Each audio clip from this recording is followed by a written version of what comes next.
CISF Bokaro इकाई प्रमुख DIG Digvijay Kumar Singh ने मियावाकी वन की स्थापना और उद्घाटन समारोह का आयोजन किया।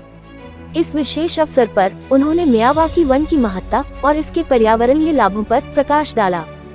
समारोह के दौरान डीआईजी और अन्य अधिकारियों ने पौधारोपण कर इस पहल की शुरुआत की। इस परियोजना के तहत बोकारो में विभिन्न प्रकार के पौधों की कई प्रजातियों का रोपण किया जाएगा, जो आने वाले वर्षों में एक घने वन का रूप लेगा। मियावाकी वन एक जापानी तकनीक है जो घने और जैव विविधता से भरपूर वन बनाने में सहायक होती है।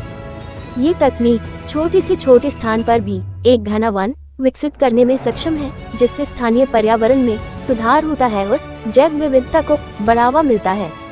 उद्घाटन समारोह में सीआईएसएफ के डीआईजी दिग्विजय कुमार सिंह, कमांडेंट रविंद्र कुमार मीन और कई अधिकारी उपस्थित थे। इस मौके पर डीआईजी ने कहा, मियावाकी वन न केवल पर्यावरण के लिए लाभदायक है, बल्कि ये हमें एक स्वच्छ और स्वस्थ जीवन प्रदान करने में भी सहायक होगा।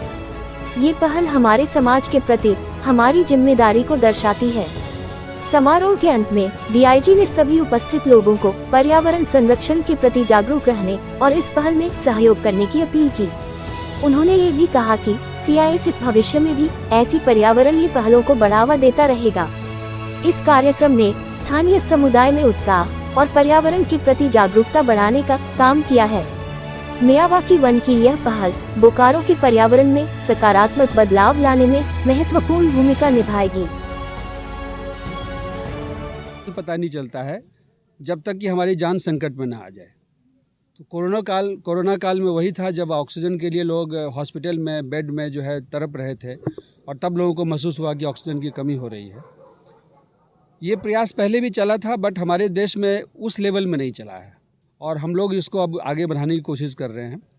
यहाँ जब हम लोग आए तो हमने लोकल में, ये हमारे जीएम एक्स जीएम हैं बीएसएल के, एनवायरनमेंट के इंचार्ज हुआ करते थे मिस्टर अंजनी सिन्हा, इन्होंने भी हमारा साथ दिया। कोकोपीट हमने बनवाया है। उसके बाद इनके सहयोग से हम गोबर और गोमूत्र दोनों, उसमें गुड़ मिला करके एक अमृत जल और उर्वरक क्षमता वाली जो पावर बैंक था उसको तैयार किया है। कोकोपीट में उसको डाल करके ये जो अब लगाए हैं, आज फर्स्ट फेज़ में हमने करीब 1000 पौधे लगाए हैं। ये बाकी और 2 फेज़ में कंप्लीट होगा, टोटल 3000 पौधों के साथ।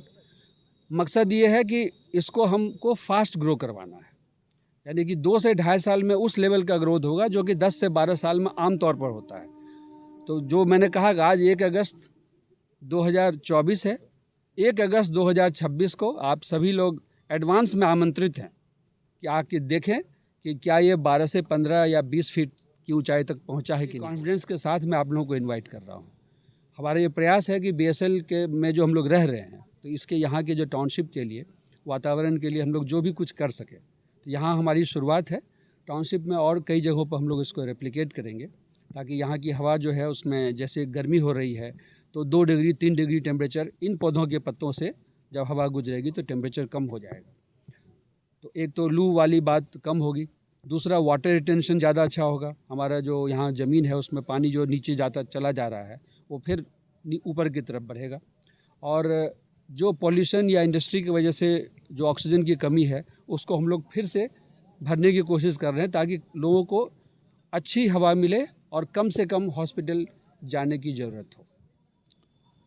एक सर्वेक्षण मैंने पढ़ा है, उसके हिसाब से यह है कि आखिर एक आदमी को कितने पौधे चाहिए।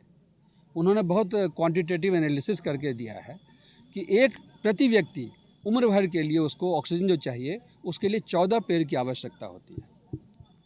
अब यह है कि सामान्य नागरिक जो हैं अपने लिए 14 पेड़ तो लगाते नहीं हैं, तो जो प्रबुद्ध नागरिक हैं, जागरूक नागरिक हैं, वो हम सबों का कर्तव्य ये हो जाता है कि हम अपने लिए 14 तो लगाएं, और बाकी अन्य लोगों के लिए भी जो नहीं लगा रहे हैं उनके लिए भी हम जितने 14 मल्टीपल लगा सकें।